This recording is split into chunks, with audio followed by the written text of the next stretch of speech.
By the time Sandra Kelly reached the bend where the Bath road narrowed between bare hedges, sleet had already worked through the seams of her thin pelisse and settled cold against her skin like wet sand. Her right glove had split at the thumb. Her left hand gripped a silver tray loaded with sealed invitations, each card stiff with wax and ribbon, each one addressed in Mrs. Kelly's flowing hand to families who would dine warm tonight while Sandra walked past their lamps in shoes that were no longer dry. She was 22 years old and old enough, by every law that mattered, to know humiliation by weight. The tray dragged at her shoulder. The wind pushed her sideways. When the Kelly carriage rolled up behind her and then glided around her with the horses tossing their heads, no footman reached down, no curtain lifted, no voice called her in. She saw only the glint of window glass and her own reflection, small and bent under borrowed finery that had never been made for weather. The carriage wheels threw up grey water. It struck her skirt and climbed to her knees. 2 shop boys under an awning watched her pass with open curiosity and then looked away. A pair of ladies in stout winter cloaks paused at the mercer's window as she stepped off the curb to avoid a brewer's dray, and one of them made the slight tilt of the chin that marked a servant who had forgotten her place by being visible. Sandra kept walking. The invitation list had to be delivered before the noon bell. Mrs. Kelly had said it in the breakfast room while butter cooled on silver, and Sandra stood with empty hands. "If one card is late, you shall not eat until tomorrow." The words had been spoken lightly, almost lazily, while Helena Voss laughed into her tea. That had been 10 hours ago. The hunger was no longer a hollow sensation. It was an ache that clenched and released beneath her ribs, then climbed like heat into her throat when she bent to climb a hill. She pressed her tongue hard to the roof of her mouth and forced her breathing even. One house after another, one brass knocker after another. Her knuckles stung where cold had split the skin. She passed the final gate only when her fingers had gone stiff and pale inside damp kid leather. By late afternoon the sleet had changed to a hard rain, and the assembly rooms rose ahead in pale stone, broad steps slick with reflected lantern light. Men in dark coats and polished boots moved up those steps in quick, confident lines. Women lifted silk hems from puddles with practised hands and vanished into warmth before she reached the landing. She was sent around to the side servants' entrance, where melted snow ran black in the gutters and the door stuck before giving way. Inside, steam and smoke and candle wax met her like a wall. The scullery maid at the basin glanced once at Sandra's soaked skirts and looked down again, as if seeing and not seeing were the same act in this house and every house like it.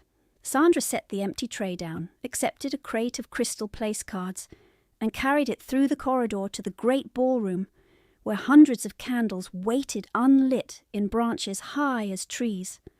Her hands shook from cold and effort. She pinched each card by its edge, careful not to fog the glass, and set them according to rank at tables she would never approach once guests were seated.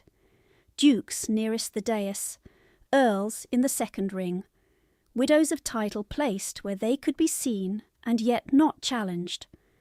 Her own name appeared nowhere except in her mind as a warning: do not misplace a card, do not leave a mark, do not draw notice. By the first week of March the city had begun to smell of thaw and coal, but winter still ruled inside her bones. As she tied fresh twine around a stack of printed programmes, the rough fibre burned over the same 2 fingers until the skin lifted. She wrapped a strip of linen torn from her petticoat beneath the glove and kept working. Candlelight sharpened the edges of every surface: glass, silver, marble, polished wood. She moved through that brightness like a shadow no one had ordered and no one wanted to claim. A footman took the heavy candelabrum from her without a word, then set it down where she had pointed, as if the direction had come from the air itself. The musicians' platform had to be dusted, the chairbacks aligned, saucers counted.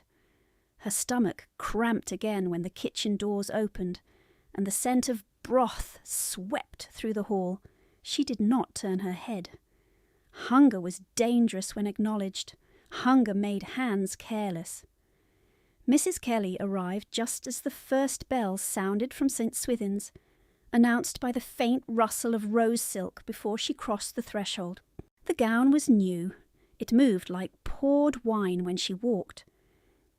Beside her came Helena Voss in ivory satin, pale shoulders wrapped in lace, fair hair arranged with pearl pins that caught and held the candle flames. Sandra stood at the lower end of the long table with a stack of place cards against her chest, her own dark hair loosening from wet pins and curling at her temples. A drop of rain traced down her neck beneath the collar and disappeared.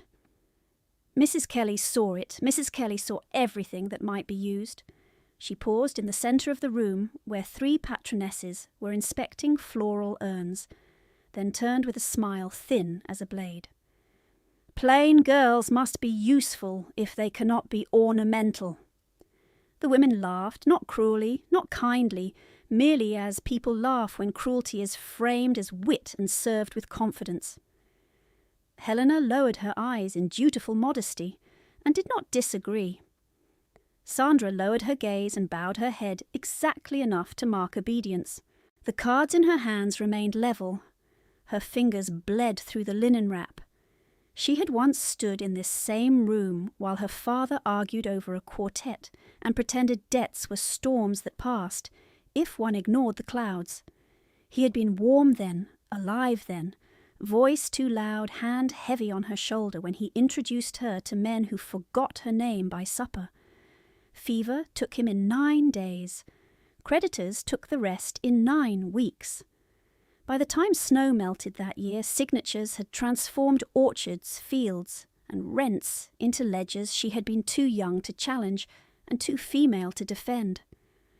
Her mother followed him before winter ended, and the house that had been called hers shifted room by room into Mrs. Kelly's command. Keys changed hands. Servants learned new loyalties. Sandra was moved from the south chamber to a narrow attic under cracked plaster, and told she should be grateful that charity was still available to her. The word charity had remained in the household since then, polished and used daily like silver. Charity when she poured tea for guests, charity when she mended hems by candle stub, charity when she was introduced as companion rather than daughter, as obligation rather than kin. Tonight she carried Crystal for a musicale she was forbidden to hear. When the patronesses drifted toward the salon, leaving perfume and laughter behind, Sandra took the chance to slip into the service corridor. The stone there held a deeper cold than outside. She pressed her back to the wall and counted breaths. 6 in, 6 out, no tears. She had learned to make that refusal into muscle. At 14 she had cried and been slapped for ingratitude. At 16 she had cried and missed a line in a household account, which had cost a maid her post. At 22 she did not waste water her body needed for endurance. She flexed her right hand and winced as split skin pulled. From inside her pelisse she drew a slim volume wrapped in waxed cloth. The Latin verse she kept hidden from Mrs. Kelly's inspections, because reading without permission was called vanity in women who served. The book had belonged to her father before debt soured his judgment and sickness took his temper from him forever. Its spine was cracked. Its margins were crowded with notes in 2 inks, his and hers. She touched the cover once, then slid it into the coal scuttle behind stacked kindling, her private shelf and desk and altar all at once. In this house, Secrecy was the last room that still answered to her name. A maid passed carrying folded napery and paused long enough to whisper, "Mrs. Kelly seeks you." Then she was gone. Sandra straightened at once, smoothed the front of her gown where water had dried into tide lines, and returned to the ballroom through the side door. The chandeliers were lit now. Flames multiplied in every mirrored panel until the room seemed larger than it was, a palace built from repetition. Musicians tuned in low, mournful intervals. Servants moved in practiced silence along the perimeter, setting decanters, straightening drapes, adjusting the angle of chairs by inches no guest would register and every guest would feel. At the far end, just beneath the raised dais, where patronage contracts would be witnessed, a clerk arranged inkstands and parchment. Sandra knew those documents. Mrs. Kelly had made her copy the clauses by hand last week, each line binding a ward to service, supervision, and obedience under language that called confinement refinement. If tonight's contract proceeded without fault, Mrs. Son Kelly had promised 3 more years of legal authority over her movements, her income, and the remnants of her father's estate not yet consumed by fees. "Perform perfectly," she had said, "or sign forever." The promise sat in Sandra's chest as a second heartbeat as she crossed to the dais with fresh quills and clean blotting sand. Her hands trembled, but each object landed true. She aligned the ledger with the table edge. She checked the wax seals. She placed the penknife parallel to the inkwell and stepped back exactly 2 paces. No one thanked her. No one dismissed her. The room began to fill with voices, silk, polished laughter, and the bright, false ease of people who believed selection was kindness when dressed in ceremony. Sandra stood near the pillar reserved for attendance and lowered her eyes to the floorboards that had once echoed beneath her childhood shoes. Hunger twisted. Cold lingered under her ribs. Her burned fingers throbbed in time with the violins finding pitch. She drew 1 measured breath, then another, and held herself still enough to pass for furniture, while the doors opened wider and the night prepared to name what she would be allowed to become. The first rank of guests entered in a tide of wool cloaks and bright jewels, speaking over one another in voices trained never to rise and yet always to carry. And Sandra remained at her post by the pillar with her chin lowered, counting gloves as if she had been assigned to numbers rather than shame. A dowager in amethyst satin surrendered her mantle to a footman and glanced at Sandra's hands, at the frayed cuff, at the linen darkened where blood had soaked through, then looked past her to the candles with the calm indifference of long practice. A gentleman with silver at his temples asked for brandy before he had crossed half the room. Another asked whether the Duke would attend. A lady answered that men like him only appeared when profit could be made to resemble benevolence. The words passed near her ear and settled like grit under skin. Profit had been the only honest language in her house for 4 years. Her father had called it advancement, while he still believed luck could be coaxed from cards and racing sheets, and men who smiled too quickly over decanters. He had sold timber rights from the north boundary before the first debt note came due, then leased 2 tenant farms twice to 2 different creditors, and trusted bluster to bridge the gap. By the year the fever took him, every drawer in his desk held folded promises, bound in ribbon and stamped with seals that looked official enough to frighten servants and impress no one who mattered. Sandra had stood once in that very study while he pressed a handkerchief to his mouth, eyes bright with heat, and told her she must not concern herself with accounts, because accounts were a man's burden. 2 days later he had asked her to fetch the red ledger, then the black, then the packet tied with green thread, and his hand had shaken so hard she had steadied the page with her own. He had coughed through the night and signed by morning. The signature had wandered off the line, a jagged thing, and Mrs. Kelly had been in the doorway already, composed in dove grey, speaking softly of legal necessities, while Sandra still smelled vinegar and laudanum. Fever ended his voice in 9 days. Paper ended his name in 9 weeks. She remembered the auction list read aloud in the breakfast room after the mourning drapes were hung.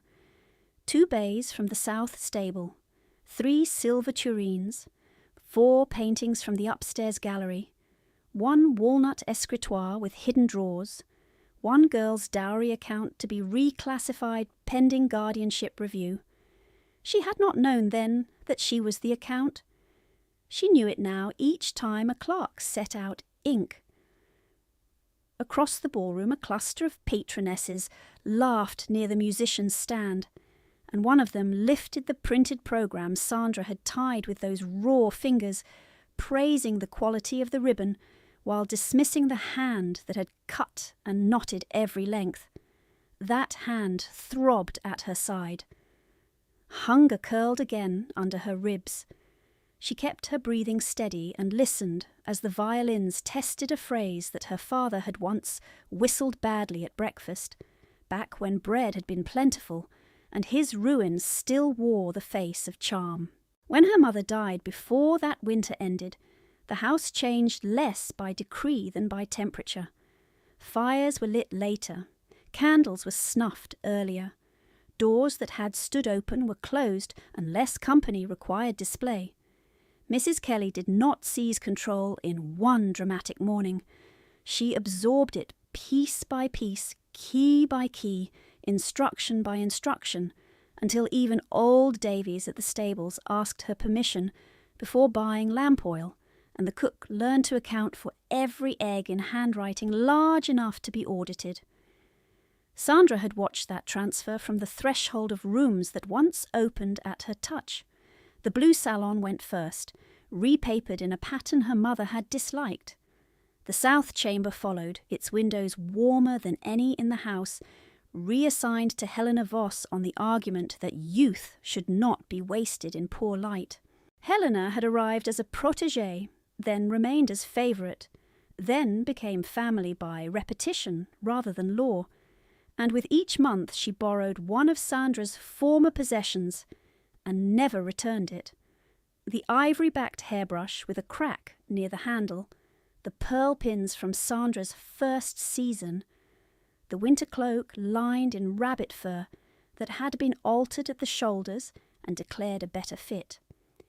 Even Sandra's mother's writing slope vanished from the morning room and resurfaced in Helena's chamber with new brass corners and no initials. If Sandra objected, she was reminded that grief made people possessive, and possessiveness was unbecoming independence. If she remained silent, silence was treated as consent. Mrs. Kelly excelled at such mathematics. She did not often strike. She did worse. She calibrated deprivation. Breakfast withheld for lateness measured in minutes. Supper withheld for a cracked cup no one had seen crack. Invitations delivered on foot in sleet while the carriage rode ahead. Public corrections phrased as concern. "Stand straighter, child, you look furtive." "Speak up, child, no one can hear gratitude mumbled." "Smile, child, no one enjoys service that looks like sorrow." Helena repeated the lines in a lighter tone and received praise for wit. By the second week of January, Sandra had begun eating crusts in the scullery only after the maids were finished, not from theft but from prudence, because fainting in view of guests created paperwork, and paperwork angered Mrs. Kelly more than cruelty did. It was during those same weeks that the legal clerk first came regularly, a narrow man with ink on his cuffs and eyes that never rose above Sandra's shoulder, bringing forms for guardianship extension and estate administration with clauses folded inward so only the signature line showed. "Mrs." Kelly would tap the page and say, "Routine," while Helena sat nearby stitching silk roses onto a sleeve and remarking that legal matters distressed sensitive minds. Sandra had read enough by then to know the words routine and irrevocable often lived on the same line. She copied what she could at night from memory, bent over the coal scuttle in the attic with her father's Latin volume propping loose paper, matching terms she did not yet understand to patterns she feared. Beneficial supervision, temporary transfer of authority, revenue assignment against outstanding debt. Each phrase seemed harmless alone. Together they built a wall that moved closer every month. Tonight's contract at the assembly rooms was only the latest stone, polished for charity, witnessed by rank, meant to make coercion look like advancement while those with power applauded their own generosity. Now, with candles burning high and the parquet floor bright as still water, the weight of those years sat in her body as plainly as the ache in her split knuckles. Every small sound sharpened it. A spoon touching crystal in the refreshment alcove, the rustle of silk when Mrs. Kelly crossed behind her and paused just long enough for rose perfume to settle at Sandra's throat like a command. The soft, pleased murmur when Helena was greeted by name at 3 different circles and turned her head to accept admiration as if she had been born to this room instead of installed in it. Sandra did not look directly, yet she saw enough. Ivory satin catching candlelight, bare wrists free of work, her mother's pearl pins reborn as Helena's ornament, Mrs. Kelly's hand resting at Helena's elbow with proprietary ease. She saw, too, what no one else in the ballroom would count as an inventory, the patch at Sandra's left hem, sewn from an old curtain lining, the bruise at her wrist where this morning's grip had landed when a place card was judged misaligned, the faint burn marks on 2 fingers from twine friction and kitchen coals, the steadiness she had taught her spine so that humiliation did not appear as a stoop. A servant crossed to replenish candles and whispered, without moving his lips, "Do not miss the next summons." Kindness in this world was often shaped like warning. She inclined her head once. Near the dais, the clerk reopened the principal ledger and tested the nib of a new pen with tiny, precise strokes. Sandra knew the structure of the page without standing near it. Name of ward, name of sponsor, terms of instruction, residence, supervision, and moral guidance. Duration, 3 years, renewable by petition. Fees deducted from estate, proceeds at administrator discretion. She had copied those same lines until they lived behind her eyes, and she understood the trap with a clarity that made her palms damp despite the cold. If she performed perfectly, Mrs. Kelly would present her as useful enough to be bound. If she failed, she would be punished at home and bound anyway under the argument of correction. Compliance had never purchased mercy, only delay. Yet delay mattered. Delay gave her nights in the attic and the Latin book and the scraps of copied clauses hidden in the hem of an old shift. Delay kept one narrow door unclosed. She held to that as the hall filled and the musicians began the formal prelude, low cellos under bright violin lines, a sound both ceremonial and mournful. At the edge of the room, 2 younger ladies glanced toward her and exchanged a smile sharpened by boredom. One said, not quietly, "Mrs. Kelly keeps that one for errands, I am told." "Plain but reliable," the other replied. "Reliability is a form of beauty in servants." They laughed softly and turned away before Sandra could lower her eyes further.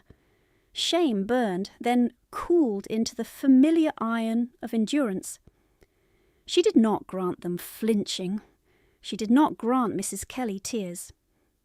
She pressed her thumb against the split seam of her glove until pain steadied her, and fixed her attention on the dais where her future would be transacted in public language, polite enough to conceal violence.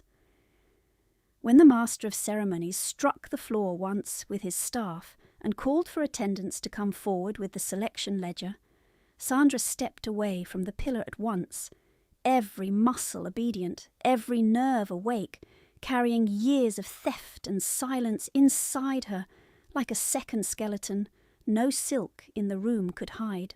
She reached the dais before the echo of the staff strike had died, set the heavy ledger on green baize, and felt the master of ceremonies lean close enough that his breath touched her ear. "Not there. Centre. You are to stand visible." The correction snapped across the nearest circle of guests. Heads turned. She shifted the ledger one hand's breadth, though it had been aligned exactly, and the clerk made a small sound of irritation, as if she had jostled his authority rather than his inkstand. Mrs. Kelly appeared at her right shoulder with the rustle of rose silk and a smile prepared for witnesses. "Do not tremble," she murmured, still smiling toward the room. "You are only carrying paper. Even you can manage that." Her nails pressed into Sandra's sleeve just above the bruise. Pain flared bright and then sharpened her focus. The musicians cut off mid-phrase. A footman hurried down the side aisle with a folded note on a salver, climbed the dais steps without permission, and held it out to the master of ceremonies with both hands. That single breach of order altered the air in the room more swiftly than raised voices ever could. The master broke the seal, read, and lost colour at once. He turned to the assembled patrons and cleared his throat twice before sound came.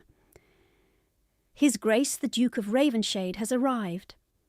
The words landed like iron dropped on stone. Chairs scraped. A dozen guests stood in one motion. Those seated nearest the central aisle rose later, then faster, correcting themselves into obedience.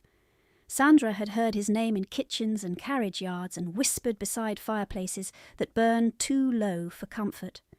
War hero, widower, severe, a man who had rebuilt 3 tenant villages after the winter blight and evicted an earl's nephew within a day for whipping a stable lad. A man who refused music halls, balls, and patronage theatrics unless compelled by legal necessity. A man with a child who no one saw. None of that should have mattered to her.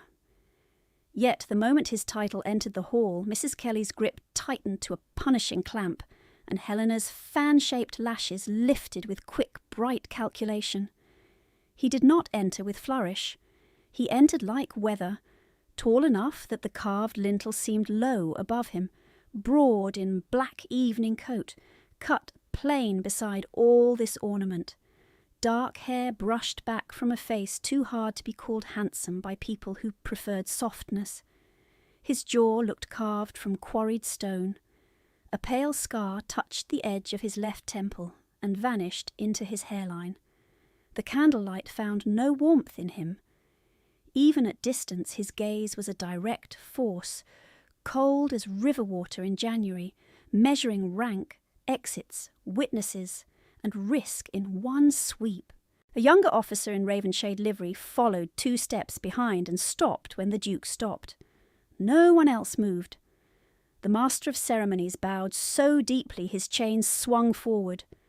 "Your Grace, we are honoured." "Proceed." The Duke's voice was low, unadorned, a command given without volume and obeyed faster than shouting. The hall breathed again, though not evenly. Conversations did not resume. They fractured into murmurs at the margins. Mrs. Kelly inclined her head with perfect grace, then turned Sandra by the elbow and placed her at the exact front edge of the dais, where every face in the room could see her wet hem, her mended cuff, the dark stain at her wrist where linen had failed to contain blood. "Hold the ledger open," Mrs. Kelly said without looking at her, "and lower your eyes." Sandra obeyed the first instruction and ignored the second. She opened to the marked page. The thick paper resisted, then lay flat under her palms.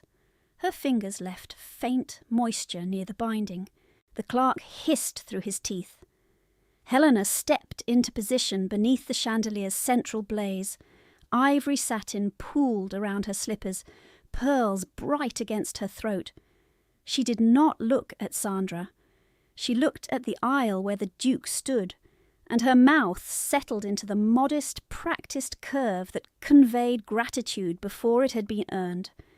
The master of ceremonies spread his hands and called out in polished cadence, "For the advancement of deserving young ladies through noble patronage, witnessed by this assembly, we invite His Grace to make his selection." A murmur of approval rolled outward. Sandra felt each word as physical pressure. Deserving, advancement, selection, terms chosen to sanctify transactions that stripped women of legal movement and called it protection. She kept the ledger steady. The ink line for sponsor's signature gleamed wet black in candlelight, as if waiting for a wound. "Step back," the clerk whispered. Mrs. Kelly spoke over him, voice bright as silver. "No, she remains. The ward must bear witness." Sandra understood at once. If she stood there while Helena was chosen, her role would be fixed in public memory. Attendant, not candidate. Function, not future. A single arrangement of bodies could define years. Her stomach clenched so hard she tasted metal. Still she held the page open and did not bend. The Duke moved at last. One step, then another. Boots striking polished floor with measured finality. He mounted the dais without glancing at the master of ceremonies, without offering hand or smile to any of the women who angled toward him. He came to stand between Helena and Sandra, close enough that she caught the clean scent of cold air and starch and rain-damp wool, as if he had ridden hard before entering the lights. From this distance the scar at his temple was clearer. So were the lines at the corners of his eyes, not age so much as strain set over years. He looked first at Helena because protocol demanded it. His expression did not alter. Then his gaze shifted to Sandra's hands bracing the ledger. It dropped to the torn glove, the bruised wrist, the threadbare seam at her cuff, the raw skin where twine had burned through. Not one detail escaped him. The room waited for the usual performance of benevolent approval. He gave it nothing. "Stand still," he said. The words were for Sandra. She knew because Helena had not moved and Mrs. Kelly was already motionless by design. The command hit like a hand at her back, not forcing, anchoring. She could not have stepped away if the floor had opened. Her pulse beat in her throat. She had served titled men before. None had ever spoken to her as if she occupied the same map. He turned from her to the room. "I select Miss Helena Voss." Applause broke instantly, loud and relieved, as if everyone had feared a deviation and been spared it. Fans fluttered. Someone called, "Splendid choice, Your Grace." Helena lowered into a curtsy with perfect timing. Cheeks touched with triumph she disguised as humility. Mrs. Kelly exhaled a breath that almost trembled and pressed harder on Sandra's arm in warning. "Perform gratitude now." "So." Sandra clapped. She clapped with bandaged knuckles and split skin. She clapped until her palms stung and the sound rang sharp in her own ears. She clapped louder than the ladies nearest the dais, louder than the gentlemen who offered polite approval, louder than Helena's own supporters, because obedience had to be visible to be believed. The applause became surf-striking stone and withdrawing, striking again. Through it all, the Duke did not step back. He remained beside her, close enough that the sleeve of his coat nearly brushed her shoulder, eyes on the crowd, as if he were counting reactions rather than accepting praise. When the noise thinned, the master of ceremonies began to speak of contracts and honour and benevolent guardianship. The Duke lifted one hand. Silence returned in uneven waves. "Mrs. Kelly!" Her name in his mouth sounded like a summons, not courtesy. Mrs. Kelly moved forward at once, smile recalibrated to respectful delight. "Your Grace, we are deeply obliged by your confidence in Helena. She shall justify your patronage in every particular. You will attend at Ravenshade House tonight." The The smile held, though only just. "Tonight, Your Grace? Before midnight, you, Miss Voss, and Miss Sandra Kelly." Helena turned, surprise breaking through polish.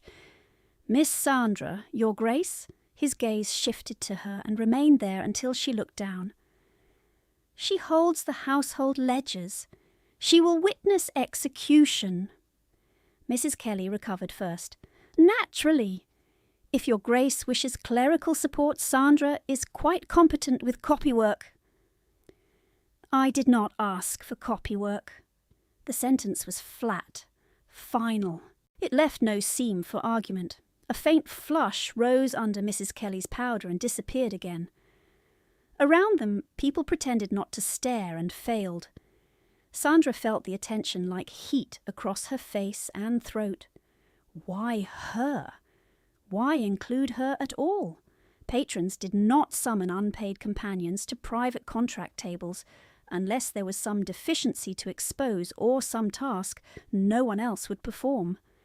The Master of Ceremonies attempted a laugh that died quickly.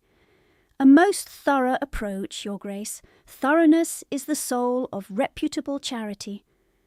The Duke looked at him once. The man went silent. Helena spoke carefully, each word chosen for innocence. "If it pleases Your Grace, I am prepared to sign whenever and wherever required." "You will read before you sign." A pause. "Of course." He turned his head a fraction towards Sandra without fully facing her. "Can you read Latin marginalia?" The question struck so cleanly she almost forgot to breathe. "Mrs." Kelly answered before she could. "Only enough for household labels, Your Grace. Nothing scholarly." Sandra heard her own voice before she had decided to use it. "Yes, Your Grace." Mrs. Kelly's fingers bit deep into her sleeve. Helena's eyes widened, then narrowed. The Duke did not look surprised. If anything, a line of tension near his mouth eased by a degree so slight she might have imagined it. "Good," he said. "You will bring the red estate ledger and the green thread packet." Mrs. Kelly froze, just for an instant, long enough for Sandra to feel it through the hand still gripping her arm. Then rose silk rustled and the smile returned, brighter than before. "Certainly, Your Grace, I shall send for them at once." "No." He let the single syllable settle.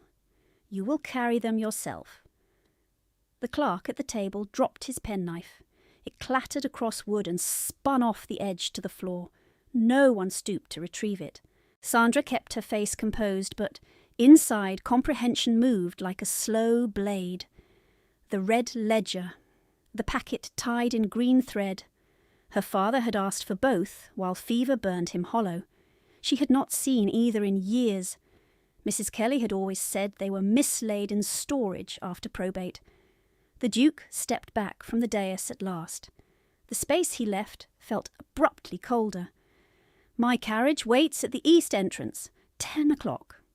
He looked to Sandra once more, direct and unreadable. "Do not be late." Then he descended, crossed the central aisle, and was gone into the corridor where the lamps burned lower and shadows pooled between columns. Sound returned by fragments, a cough, a whisper, the scrape of chair legs. Helena turned to Mrs. Kelly with a smile that did not reach her eyes. "This is sudden." Mrs. Kelly's answer came soft and edged.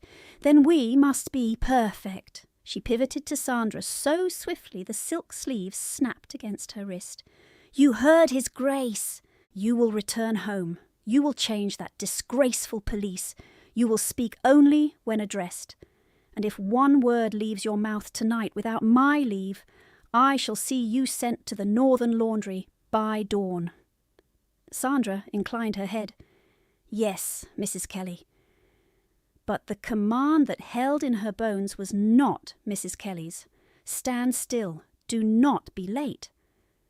She closed the selection ledger with careful hands and passed it to the clerk. Beyond the ballroom windows, rain had started again, fine and relentless against the glass, and the night ahead opened like a locked corridor whose key someone else had finally chosen to turn. She stood where Mrs. Kelly left her until the last cluster of guests turned away, then followed at the precise distance expected of someone useful and unseen, her wet hem whispering over polished boards as they moved through the side corridor toward the east entrance. Rain tapped the high panes with a patient, needling rhythm. A footman held the outer door.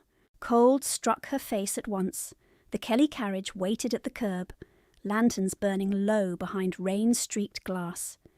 Helena lifted her skirts and stepped in first. Mrs. Kelly paused under the umbrella, turned, and looked Sandra over from loosened hair to patched hem. "You have 1 hour," she said. "Wash, change. Bring the red ledger from my escritoire and the green thread packet from the upper cabinet. If either is damaged, you will answer for it." "Yes, Mrs. Kelly." They rode in silence through shining streets. Hooves rang on stone. Water ran in the gutters like black ribbon. Sandra sat opposite, Helena, knees together, hands folded to hide the torn glove and the dark bruise at her wrist. Helena watched her with bright, careful interest. "You spoke out of turn," Helena said softly when the carriage turned onto the crescent. "You ought not to have answered him." Mrs. Kelly did not look up. She answered because she was instructed all week to remember where papers are stored. "Do not invent drama, Helena. We have enough." Helena let out a small breath that might have been a laugh and looked back through the rain-blurred window. Sandra said nothing. Silence had kept her alive longer than argument. When they reached the house on Marlborough Street, there was no fire laid in the back hall. The stone had gone damp from weather. Sandra crossed it at once, climbed the narrow servant stairs 2 at a time, and pushed into the attic room where her basin held only a skin of cold water, and one cracked mirror caught her as a pale blur. She stripped the soaked pelisse, rubbed her hands briskly with rough linen until feeling returned in painful pins, and changed into the plain grey gown with the least visible mending. She pinned her hair with fingers that shook from cold and haste. By the time she fastened the final hook, the bells of St. Michael's were striking the 10:15. She took a candle and went down to the former morning room that now served as Mrs. Kelly's private office. The door was locked. She knew where the key sat because she had polished the mantel every Wednesday for 3 years. Inside a porcelain shepherdess, hollow base, turned backward so guests never saw the seam. She opened the desk, lifted account books one by one, and found the red ledger wrapped in plain linen beneath a map case. It was heavier than she remembered, edges worn smooth by handling. The upper cabinet held correspondence packets tied in different colours: blue, white, yellow. Green thread lay at the back under 2 devotional tracts. She reached in and drew it out. The knot was tight but old. One corner of the top paper had slipped free. Her candlelight caught 2 lines before she could look away. Assignment of ward revenue against debt, signed by guardian, witnessed in absence of ward due to incapacity. Her breath stopped. Not shock, not entirely. Confirmation.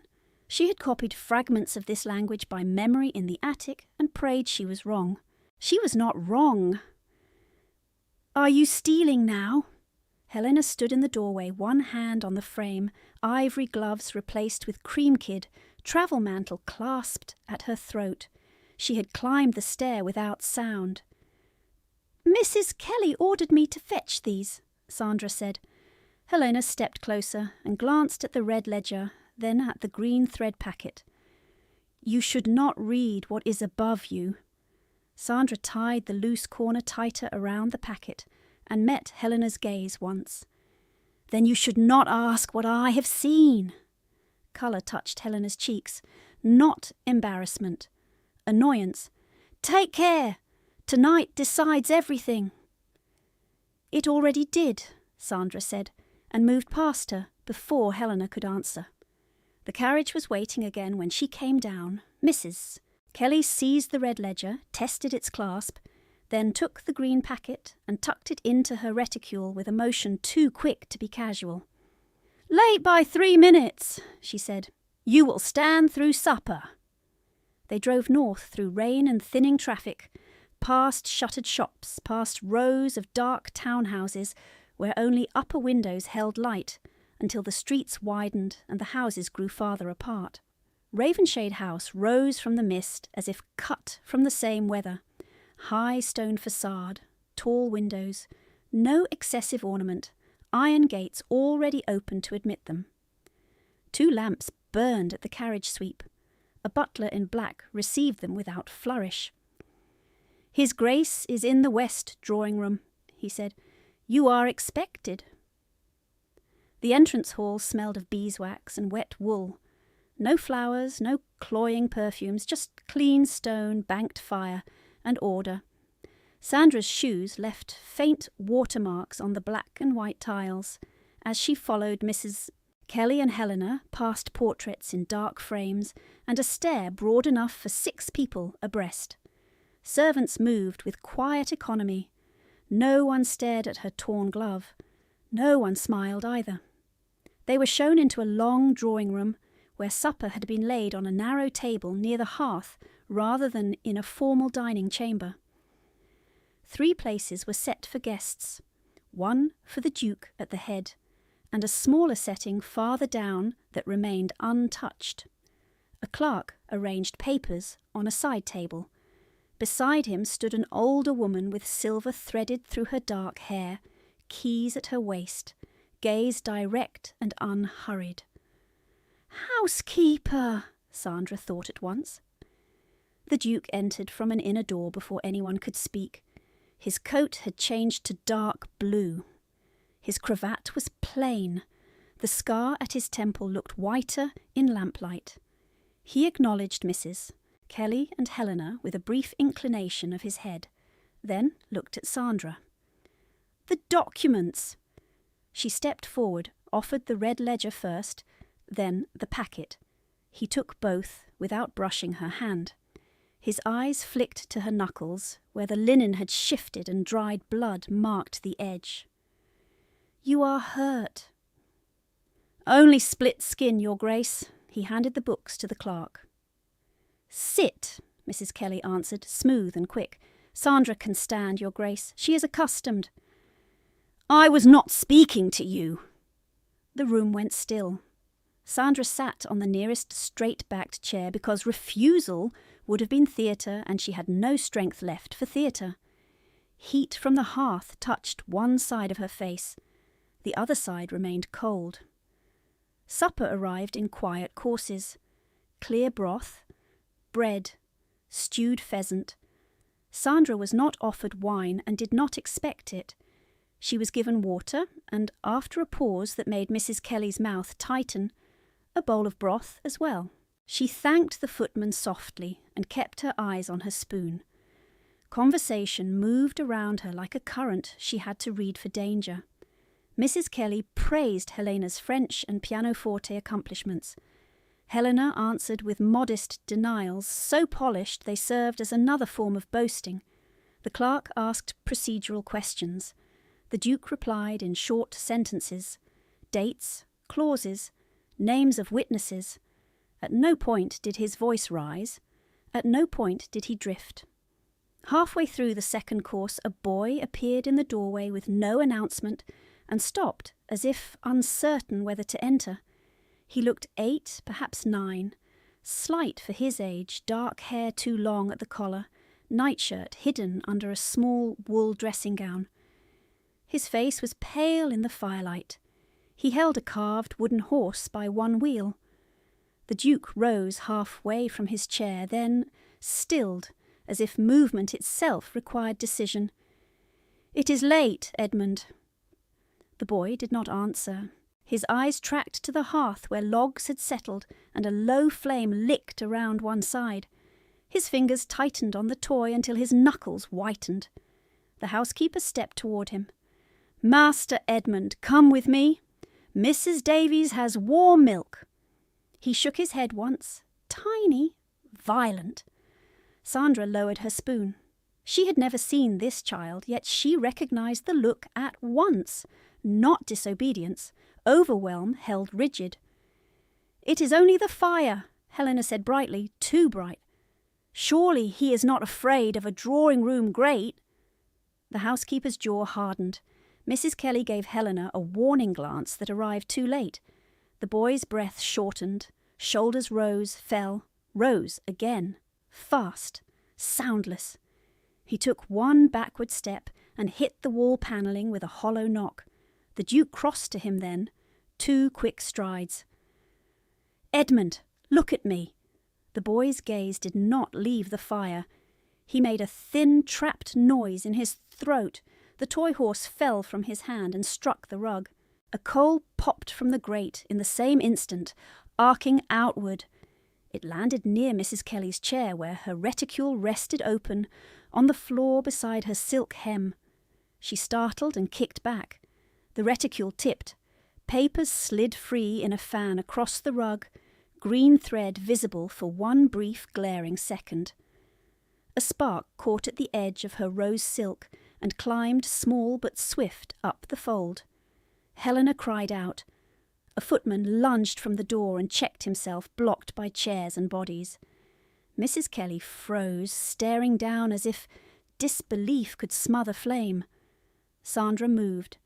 She crossed the marble before anyone gave instruction, seized the heavy wool shawl from the back of her chair, and dropped to her knees. One wrap around the burning fold. Press down. Hard. The flame fought once, bright against wool, then died to smoke and a bitter smell of singed dye. Heat bit through cloth into her palms. She pressed anyway until no orange remained. "Water!" she said, voice rough. "Now!" A decanter appeared at her shoulder. She soaked the shawl and laid it over the scorched silk.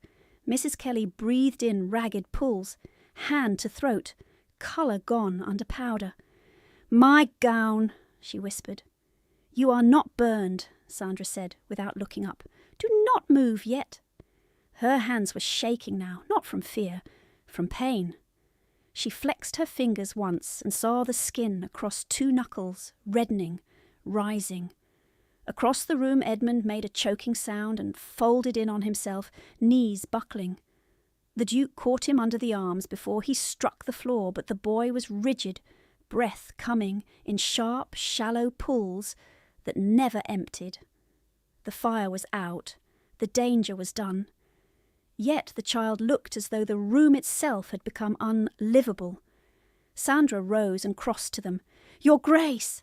He looked at her, eyes hard as storm water. "What?" "Let me try." A long second passed.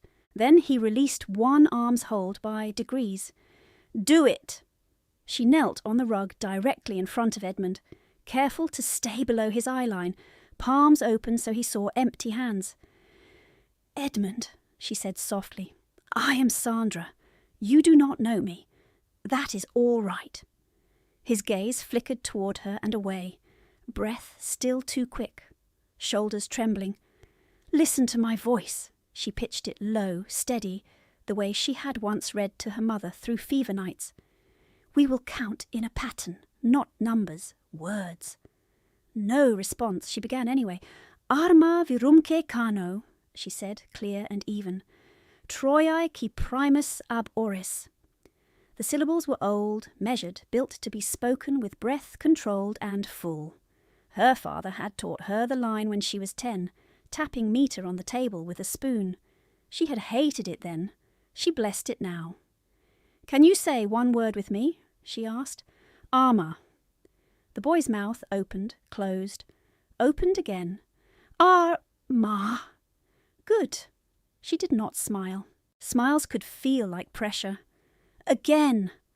"Arma virumque." "Arma virumque." His chest hitched, but the inhale lengthened. She marked it and continued line by line, keeping cadence with her fingers on her own knee where he could see the rhythm. The room stayed silent except for his breath, her voice, the faint rain against distant windows. By the time she reached the 4th line, The shaking in his shoulders had softened. He leaned sideways without seeming to realize it, weight drifting against his father's arm. The Duke had gone utterly still behind him, one hand braced at the boy's back, the other loose at his side, as if he feared any movement might break the fragile thread she had found. "Now 2 breaths with no words," Sandra said. "In, hold, out." Edmund copied her. The second exhale came with a faint shudder and then steadied. He looked at her directly for the first time. His eyes were grey, wide, exhausted. "Is it gone?" he whispered. "The flame is gone," he swallowed. "Truly, truly." She glanced to the hearth where only contained embers remained behind the guard.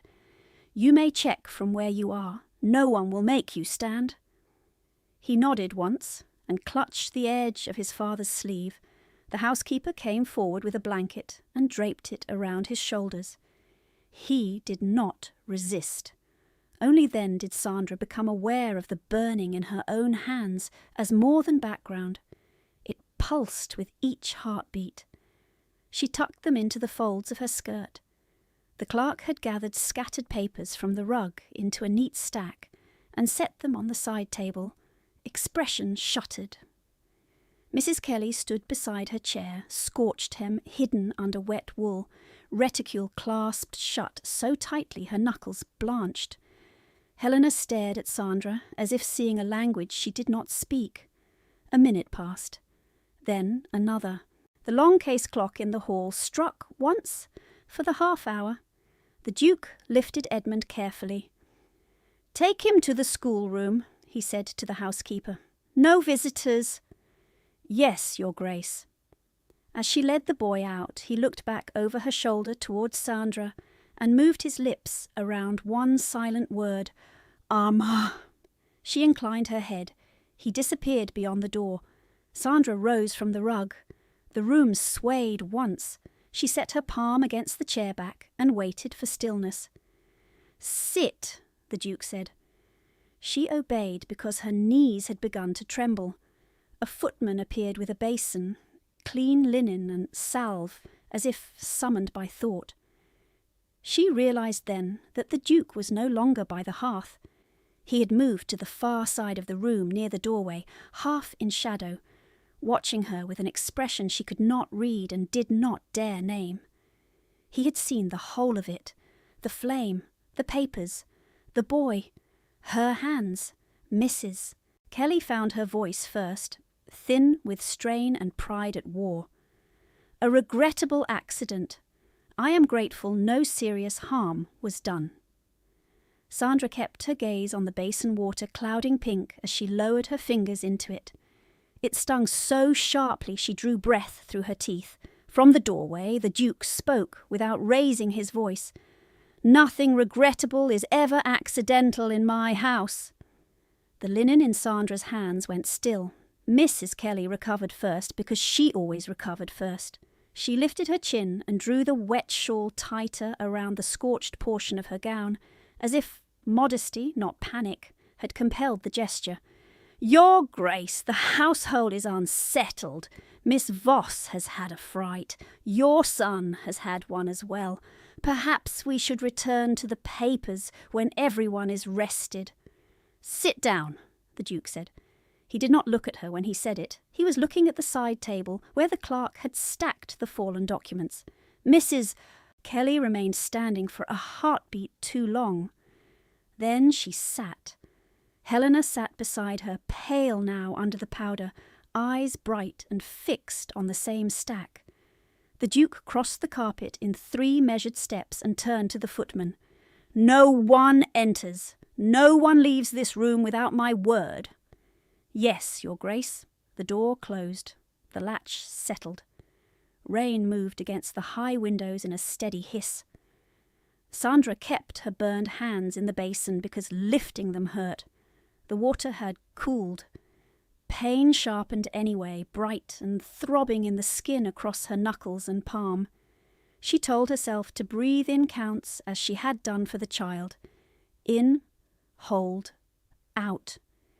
She could not tell whether the shaking in her wrists was cold or exhaustion. The Duke addressed the clerk without shifting his gaze from Mrs. Kelly. "Lay out what was in the reticule, in the order it fell." The clerk obeyed at once. One by one he placed the papers across the table nearest the hearth, loose receipts first, then folded letters, then 2 notarized sheets with ribbon tags. Last, the packet tied in green thread, now damp at one corner where water from the doused shawl had touched it. Mrs. Kelly's voice came tighter than before. "Those are private household accounts." "Whose household?" he asked. She opened her mouth and closed it. The answer was too dangerous, whichever form it took. He looked then at Sandra. "Can you stand?" She set the linen aside and rose because he had asked plainly, not to test obedience, but to determine whether she would fall. The floor tilted once and settled. "Yes, Your Grace." "Come here." She crossed to the table. Heat from the hearth stroked one side of her face. Her hands were wrapped now in clean cloth, clumsy at the fingers. She held them against her skirt to keep from touching anything without leave. The Duke placed the red ledger on the table and opened it to a marked section. Beside it he set a second ledger she had not seen brought in, black calfskin, edges sharp, pages ruled in a narrower hand. His own account book. The juxtaposition made the room feel suddenly smaller. "Read the heading from Mrs. Kelly's volume," he said. Sandra bent over the page. Ink swam for a moment before the letters steadied.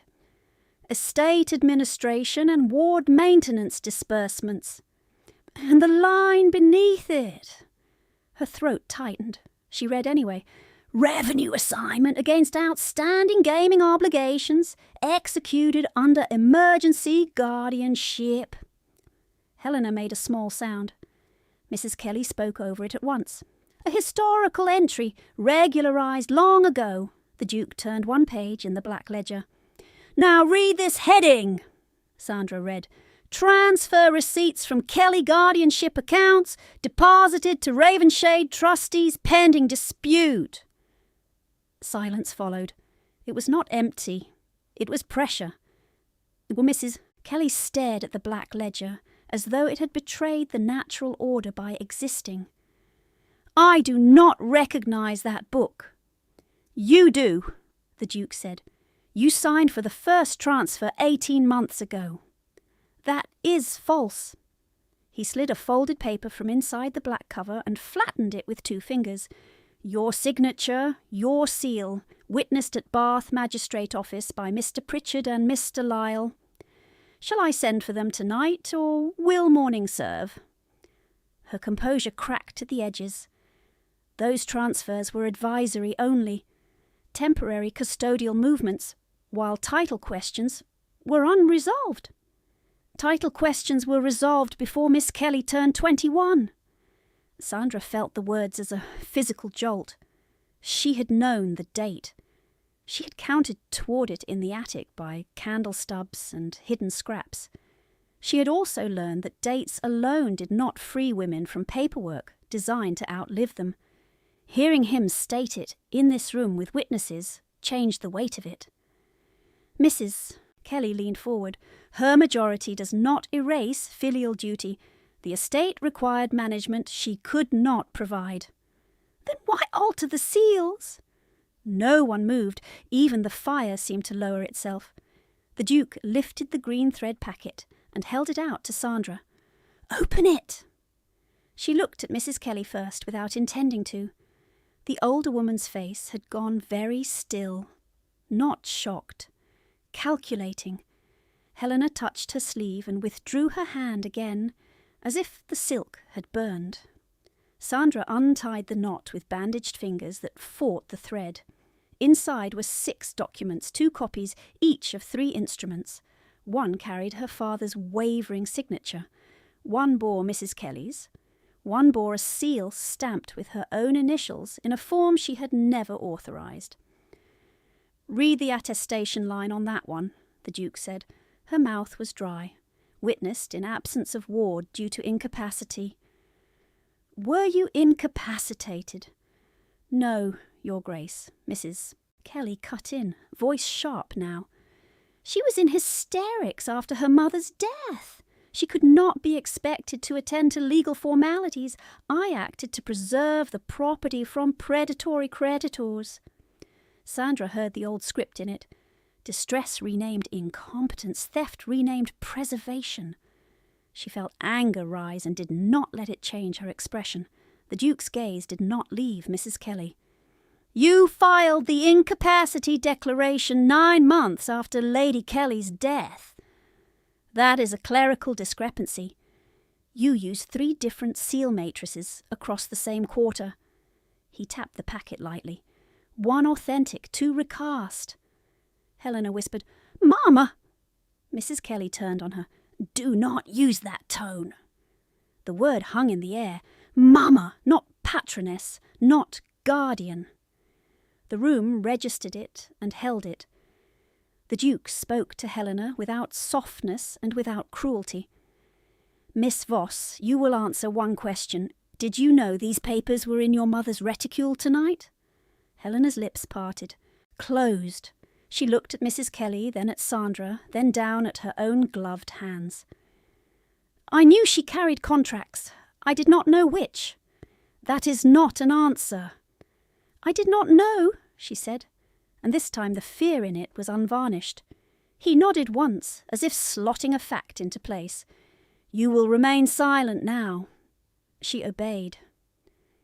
The clock in the hall struck 11, each bell stroke deep and deliberate. By the final note, Sandra understood what had unsettled her since the ballroom. None of this was improvised. The request for the red ledger, the demand that the packet be carried in person, the insistence that she attend. He had built the room to force these papers into the light with the right witnesses present. He turned to her at last. You are in pain. She blinked at the abrupt shift. It is manageable. Liar. The word was low, not cruel, exact. His eyes dropped to the linen around her fingers, where moisture had begun to seep through again. Your hands are blistering under that cloth. Heat climbed her throat. No one had named her condition so directly in years, unless it was to mock it. He spoke to the footman at the door. Send for Mr. Ames, now. Yes, Your Grace. Mrs. Kelly found a fragment of scorn.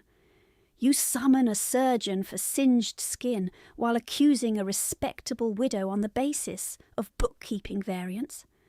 The Duke's face did not alter. I summon a surgeon because she put out your fire with her bare hands while you protected your papers. Sandra looked down. There was ash on the cuff of her grey sleeve, a thin dark streak where the wool had smeared soot across cloth. She had not noticed.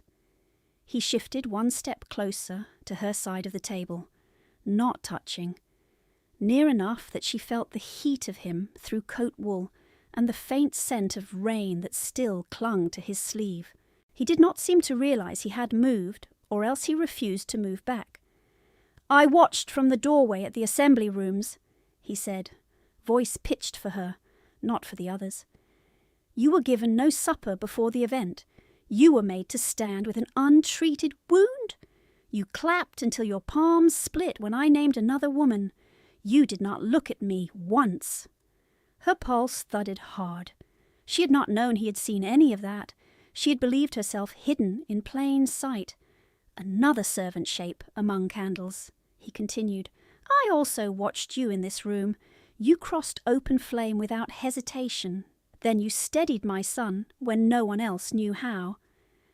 Mrs. Kelly rose half from her chair. Your Grace, this is theatrics. If she performed, she did so to ingratiate herself. Sit down. Mrs. Kelly sat. The Duke drew one of the forged sheets from the packet and placed it atop the red ledger. Then he set the authentic transfer receipt from the black ledger beside it. 2 signatures, 2 seals, 1 life divided and relabelled across paper by people with stronger hands. "You were never the bargain," he said to Sandra. The room seemed to narrow to that sentence. "I chose Miss Voss in public so your stepmother would bring me her fraud in public." No one spoke. Even Helena went white. Sandra felt the floor under her as a fact she had to relearn. The humiliation in the ballroom, the forced applause, the command to come tonight, the ledgers demanded by colour and thread. It had been a trap. Not for her, for the woman who had trained her to fear each sealed page. Mrs. Kelly stood again, this time too fast for Grace. "This is an outrage. You abuse rank to settle private prejudice. I will call my solicitor." "You already did," the Duke gestured to the clerk. "Mr. Fenwick sent copies of your filings 3 days ago." The clerk inclined his head, face bloodless. "Mrs. Kelly's voice rose despite herself. "On what authority do you interrogate me in your drawing-room like a criminal?" "On the authority of trustee petition under the Ward Protection Act and your own signatures attached to it." He slid a document toward her. Sandra saw the top line only. Petition for immediate suspension of guardianship. Powers pending magistrate review. Mrs. Kelly did not touch it. The Duke turned to the footman, who had returned to his post. "Bring Mrs. Davies." The older housekeeper entered within moments, keys quiet at her waist, expression carved into professional calm. She looked once at the table, and then at Sandra's wrapped hands. Her jaw tightened almost imperceptibly. The Duke indicated the documents.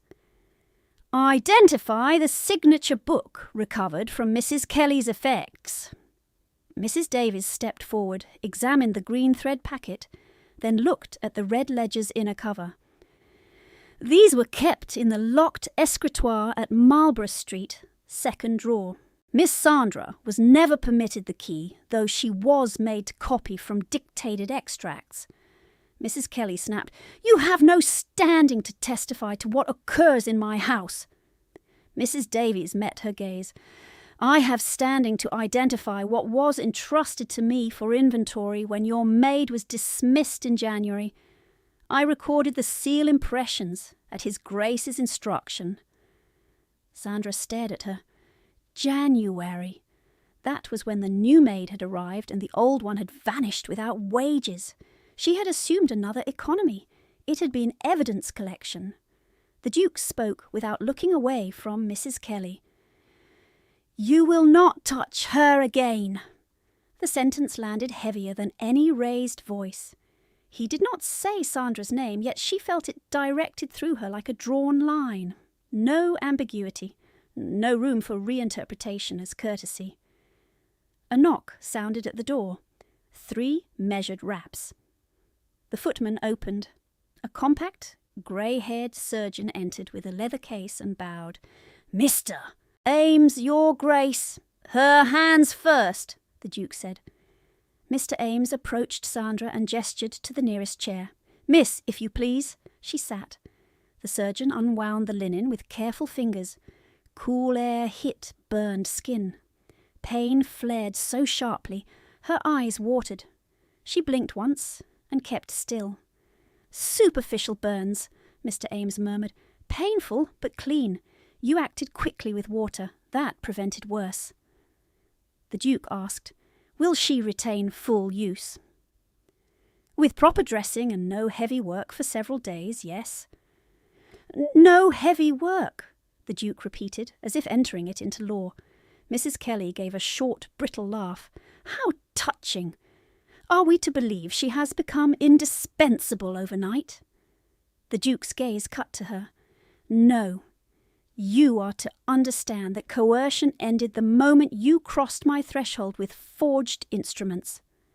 Helena whispered, "What will happen to us?" He answered without turning. "That depends on whether you obstruct what happens next." The door remained closed. Rain persisted at the windows. The fire snapped once behind the guard. Contained now, watched now. Sandra sat with her palms open, while Mr. Ames spread salve and fresh bandages, and she realised with a strange, unsteady clarity that for the first time in years the most powerful voice in the room had named the harm and placed it where it belonged. When the final wrap was tied, the Duke stepped closer, close enough that only she could hear the last command. "Stay where I can see you!" Sandra kept her seat. Mr. Ames capped his salve jar and stepped back. The fresh bandages were white against the soot on her sleeves.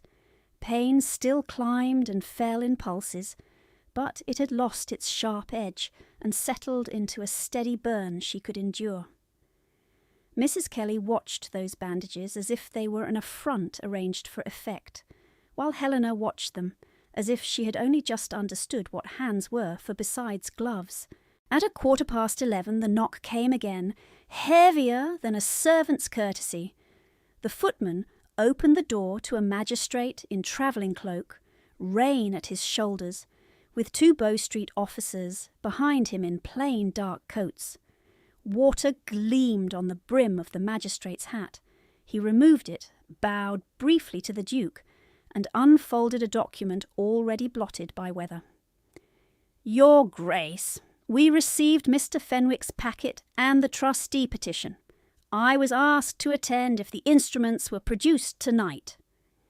"They are here," the Duke said, and indicated the table. The magistrate crossed to it with professional calm.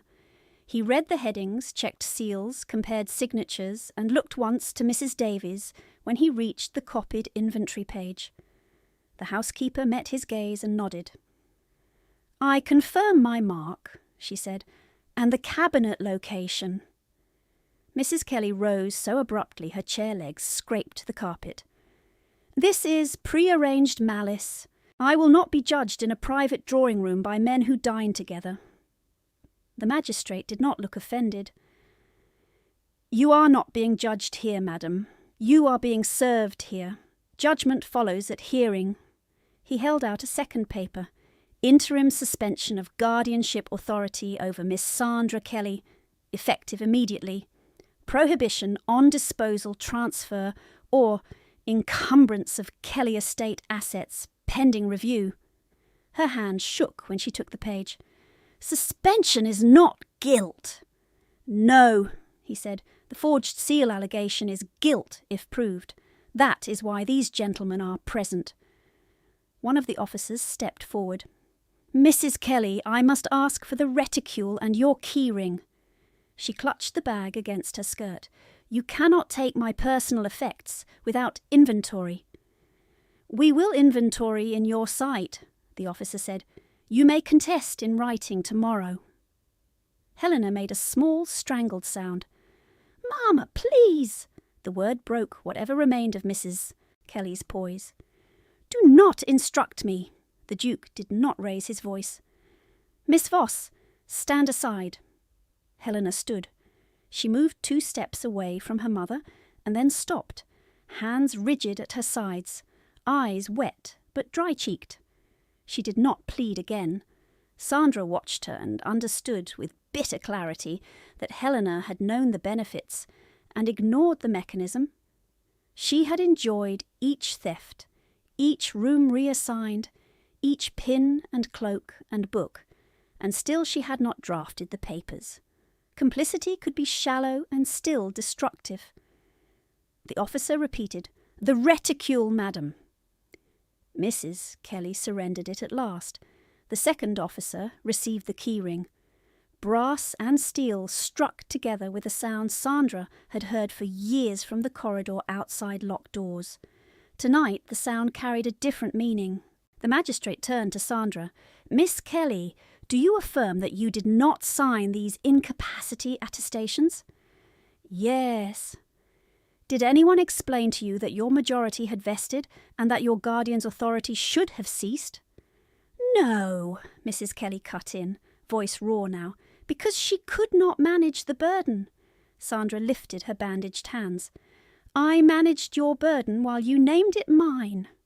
Silence followed. The magistrate wrote one line in his notebook. He addressed the officers. Mrs. Kelly is to accompany you now under provisional charge of instrument fraud and unlawful control of ward revenues. No restraints, unless necessary." The officers moved to either side of her. She looked first at the Duke, then at Sandra, and for one strange instant some flicker of appeal crossed her face. Not remorse, not love, only outrage that force had changed address. "You will regret this," she said to Sandra, low and concentrated. The Duke stepped between them without touching either woman.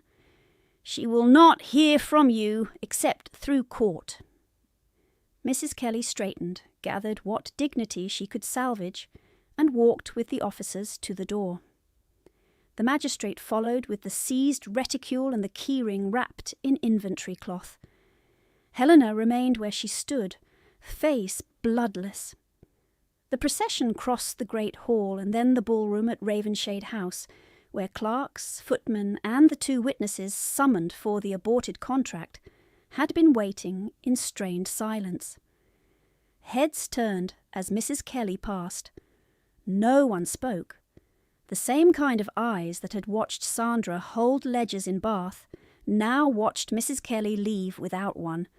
When the outer doors closed and the rain swallowed their footsteps, the house seemed to exhale. Helena turned to the Duke first. "Am I charged?" "Not tonight," he said. "You will provide a statement in the morning." She nodded once, brittle and exhausted. Then she faced Sandra. Pride warred with fear in her expression, and pride lost by a narrow margin. "I did not know about the recast seals." Sandra held her gaze. "You knew enough." Helena swallowed. "Perhaps." Mrs. Davies spoke quietly from the doorway. "Miss Voss, a guest room has been prepared. You will not return to Marlborough Street before inventory is complete." Helena gave another tight nod and went with the housekeeper, shoulders straight by effort alone. She did not look back. Only then did the Duke move to the writing table. He drew a fresh sheet, dipped the pen, and wrote 3 lines with swift precision. He sanded the ink, sealed it with dark wax, and handed it to the clerk. "Take this to Mr. Fenwick now. If he has retired, wake him." "Yes, Your Grace." The clerk left at once. Sandra remained near the hearth, uncertain whether standing or sitting would be less conspicuous. The room felt larger now that conflict had gone out of it, and the quiet made her aware of every small sensation. The pull of drying salve beneath linen, the ache in her shoulders, the faint scent of singed wool still lingering in her skirt. The Duke faced her. "There is one matter left tonight." She stilled. He took up 2 ledgers, the red and the black, and set them before her on the table. Then he added the green thread packet, now retied and labelled with the magistrate's initial, and a slim signature book Mrs. Davies had produced from her apron pocket. "Physical evidence," he said, "all of it logged, all of it to court in the morning, nothing leaves chain of custody." He opened the signature book and turned it toward her. She saw dates, initials, notations in Mrs. Davies's hand, and impressions of 3 seals pressed in soot-black wax on the flyleaf. Authentic. Recast 1. Recast 2. The strange details she had collected in secret over years had names now and order.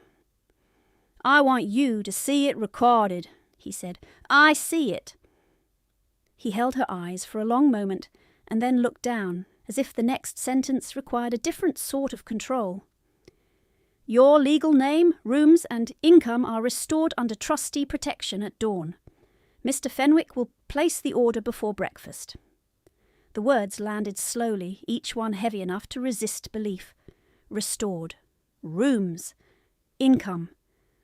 Her throat tightened around breath she did not trust. He continued, plain as ever. "I require a tutor for Edmund who can manage panic without humiliation and can read what others hide in margins. I will not compel you. Will you remain in this house by choice and take that post?" She looked at him, then at her own wrapped hands, then at the papers that had ruled her life from locked drawers. No coercive clause sat beneath his question. No false benevolence. A request offered in the same room where harm had been named aloud. "Yes, Your Grace," she said, voice steady. "By choice." His mouth shifted, almost a smile and not quite. "Good." Mrs. Davies returned with a tray, tea, bread, and a small pot of honey. She set it near Sandra with a look that said she had noticed the withheld meal at the assembly rooms long before any man had. "Eat while the ink dries, Miss Sandra." Sandra obeyed. The first swallow of tea shook her more than pain had. Warmth moved through her in cautious increments. She ate half a slice of bread with honey, and did not apologize for hunger. An hour later, when the eastern windows had begun to pale from black to slate, they moved to the smaller morning room for formal signing. Mr. Fenwick arrived breathless and damp, spectacles fogged, carrying drafts tied in blue ribbon. He read each clause aloud. No guardianship language, no obedience terms. Salary for tutoring, independent access to her restored accounts, right of residence by contract terminable by her notice. "Do you understand and assent, Miss Kelly?" he asked. "I do." He placed the pen in her bandaged fingers. It was awkward, but possible. She signed Sandra Eleanor Kelly in a careful hand above the line where Mrs. Kelly's voided authority had been struck through and countersigned by Magistrate Mark. Mr. Fenwick blotted the page. "Filed at first light." There remained one personal task, and she asked for it before fear could return. "I must collect something from Marlborough Street." The Duke rose at once. "Carriage in 10 minutes. 2 officers accompany." Rain had stopped by then. Dawn was thin and colourless over Bath. At the house on Marlborough Street, officers stood by while she climbed to the attic, opened the coal scuttle, and retrieved the Latin volume wrapped in waxed cloth, dry and intact. She also took the scraps she had hidden in the hem of an old shift, her copied clauses, now no longer needed for survival, but still proof of what she had seen and remembered. She chose nothing else without inventory, not the pearl pins, not the cloak, not the writing slope. When she came down, one officer sealed the office cabinet and recorded the red wax mark in his log. External report, outcome noted. Evidence collected, secured. Doors locked against further quiet theft. Back at Ravenshade House, Edmund waited in the schoolroom doorway with his wooden horse tucked under his arm. He looked at her bandages, then at the book she carried. "Armour?" he asked in a small voice. "Armour," she answered. He nodded, satisfied, and stepped aside to let her in as morning light finally reached the tall windows.